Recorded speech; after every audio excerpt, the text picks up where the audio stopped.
நாங்கள் எல்லாமே அமைச்சிட்டோம். இந்த மாதிரி எங்ககிட்ட இருந்து வந்திருக்கு சார், எல்லா சிறுகதையும் இருக்கு. நீங்க பார்த்துட்டு முதல்ல எந்த மாவட்டம் எந்த பேருங்கெல்லாம் பார்க்காதீங்க, முதல்ல கதையை படிங்க.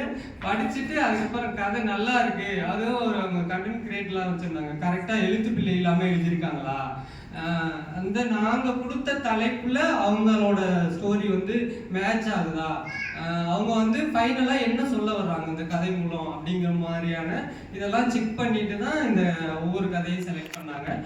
அப்போ அவங்க சொல்லும் போது என்ன சொல்லியிருந்தாங்கன்னா, ஜட்ஜஸ்லாம் போதை இல்லா தமிழகம் அப்படிங்கிற கான்செப்டை நிறைய பேர் எடுத்து அது எழுதியிருந்தாங்க சார்.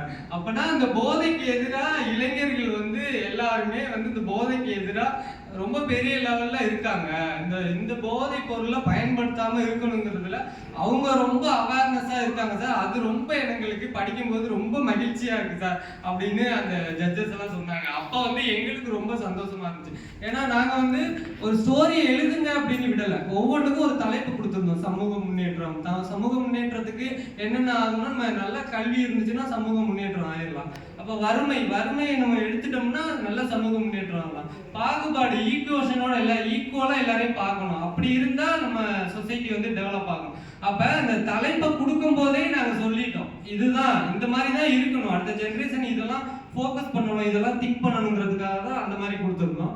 அடுத்து வந்து உறவுகளை பேணுதல், அது ரொம்ப நல்ல டைட்டிலாகவும் இருந்துச்சு. உறவுகளை பேணுதல் வந்து ஆசிரியர்களுக்கும் மாணவர்களுக்கும் இப்போ உள்ள அண்டர்ஸ்டாண்டிங் எப்படி இருக்கு அப்படின்னு எல்லாருக்குமே தெரியும். எல்லாருமே சும்மா அப்படி பார்த்துட்டு இப்போ நம்ம பாடம் சொல்லி கொடுத்தா போதும், மற்றபடி அவங்களை எதுவும் டெவலப் பண்றதுக்கான இதெல்லாம் நம்ம செய்ய வேண்டாம் அப்படிங்கிற மைண்ட் செட்ல தான் ஆசிரியர்கள் இருக்காங்க. ஏன்னா அதுக்கு காரணம் அவங்களுக்கு கொடுக்குற நிறைய நெருக்கடின்னு தான் நான் நினைக்கிறேன்.